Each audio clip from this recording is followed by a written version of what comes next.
Tales of True Crimes and Strange Weapons, Part 3. Which tool are we going to talk about today? Well, this picture gives it away, of course, as did the thumbnail. But first, let me mention this video is made in thanks to Matt Menifee, who backed my most recent book, this one here. And there's the ice pick again. And that probably clues you in that there is a chapter of that book dedicated to crimes committed with the ice pick.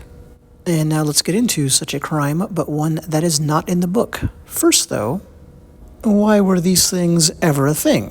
Well, people used to have large blocks of ice delivered to their homes. This went into the ice box, the forerunner of the refrigerator, to help keep the food fresh. And sometimes you wanted to break up ice into smaller chunks. Well, if so, then you needed a tool. That tool was, of course, the ice pick. This means that there was one in practically every home. That means a lot of them in circulation, and that means a heck of a lot of opportunity for these things to be used as ad hoc weapons. It's a common object, it's sharp, so yeah, there we go. But there's something more to it than that, because, kitchen knives are sharp and dangerous, and they do get used as weapons. A screwdriver could be used the same way this ice pick here could. And it was, but neither of those objects were embraced as heartily as the ice pick as a street weapon. I mean, this thing really took off. It became a favorite of organized crime. Here in this picture, as we scroll down, you'll see a current forensics expert examining mafia hitman's weapons from the past. And you can see in the picture, she is swabbing an old ice pick. This picture is from mobmuseum.org. More than one famous mobster was known for his preference of it as a tool, like Ice Pick Willie, and many others like Frank Abandando here. I mean, really, we could just go on and on, we won't, but about mob hits that involved the use of one of these. So this is what these things are most famous for, although not famous to the layman. Not anymore, but what's forgotten is that these were favored by all kinds of other folks as well. It just became this go-to for regular people. Some people kept them in their bedroom. I have a murder in my book that occurred with one like that, so the equivalent of the baseball bat under your bed. Maybe you'd keep one in your car just in case you needed to defend yourself. So it was a big thing in the era that I'm denoting by these pictures that we're seeing. And that's always seemed a little weird to me because they're not that convenient. Back then, there were folding knives. You can carry that much more safely and easily. And then, obviously, there were fixed blade knives, and those often come with a sheath, so you can carry that easily. Ice picks, have you ever seen an ice pick with some kind of sheath? No. I've experimented with carrying one a little bit just for research purposes, and yeah, it's inconvenient. You can't stick it in your pocket. It's going to poke a hole through your pocket. You can kind of stick it in your belt, but then it's visible, and you still have to be careful you don't poke yourself in the leg when you sit down. And, of course, they don't come with something like a scabbard or a sheath. They were just meant to sit in a drawer. But become common they did as both an EDC type weapon, but also by those who are heading out to commit a crime, like the criminal from today's story. So let's get to it.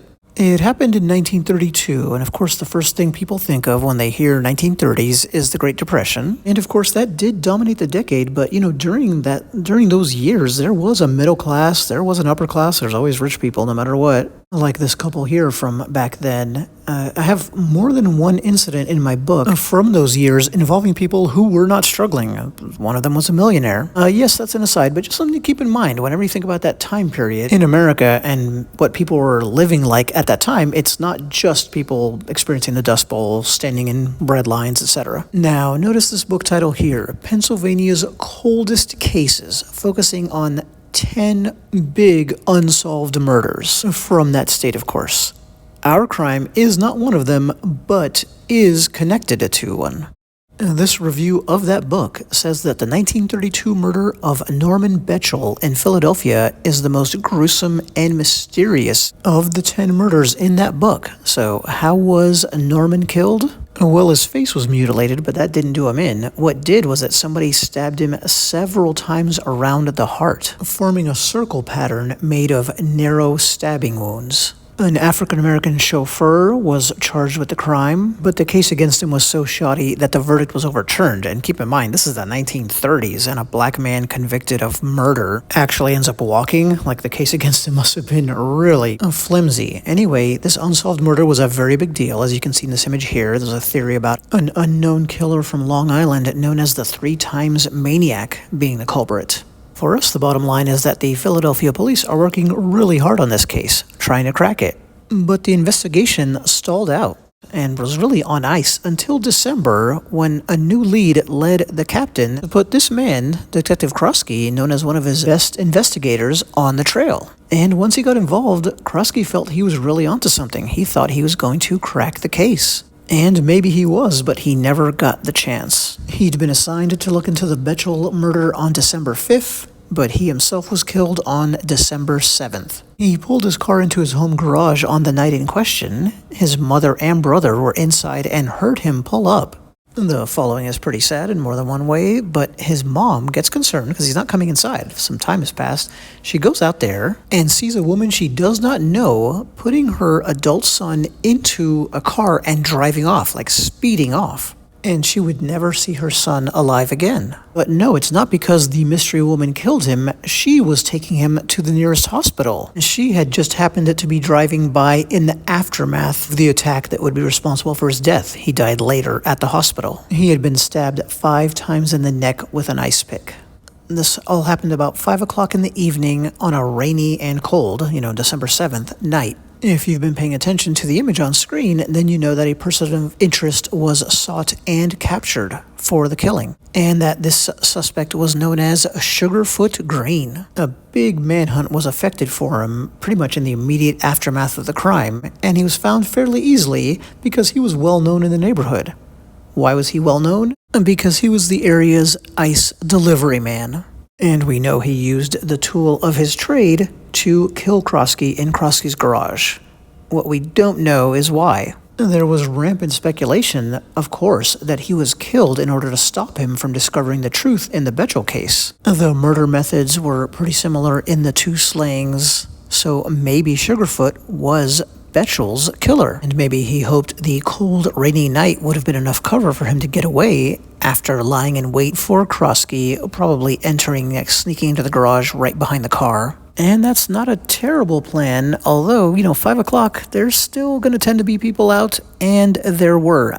Not just the woman who found Krosky either. You might have been thinking that Krosky spoke the name of his murderer to the mystery Good Samaritan, and that's why the police were on Sugarfoot's trail so quickly. But no, it's that there were 3 teenagers on the street who knew Sugarfoot, because again, he was the neighborhood's ice delivery man, and saw him flee from the scene of the crime after confronting Krosky in the garage. They even reported hearing him say, "Well, Mike, I've got you now, and you're not going to get away." There was then a brief struggle, and the youths heard the detective making quote-unquote gurgling sounds. After Sugarfoot fled, the detective came out and collapsed on the sidewalk, where the Good Samaritan saw him as she drove by.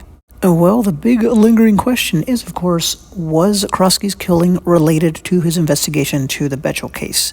The answer is probably not. Sugarfoot was a hothead even at 50 years old when he committed this crime, and he had had violent run-ins with the police in the past, including with Krosky back when he was a uniformed flatfoot. He had even fired at police on 2 separate occasions, and in 1925 tried to stab the officer that was arresting him with an ice pick. And reportedly there was some static between Krosky and Green over the parking of the ice truck. So probably blocking Krosky's driveway, that kind of a thing. And finally, something I haven't mentioned about Sugarfoot Green is that he was African American, just like the suspect in the Bechtel slaying, and just like that man, Sugarfoot got off kind of easy. He didn't walk, but he got 6 to 12 years, a conviction of 6 to 12 years for involuntary manslaughter. That was a plea deal that resulted from him claiming self-defense. That seems pretty crazy, given that he went to Krosky's home and murdered him, a police detective. And just given the racism of the day, the 2 African-American suspects didn't just get thrown in jail for life with very little fanfare seems surprising. Regardless, that is our ice pick murder and how it ties to one of Pennsylvania's most famous unsolved cases. Thanks again to Matt Menifee, and thanks to anyone who watched the video. What kind of weapon and crime will come up in the follow-up video? Well, you'll have to watch to find out.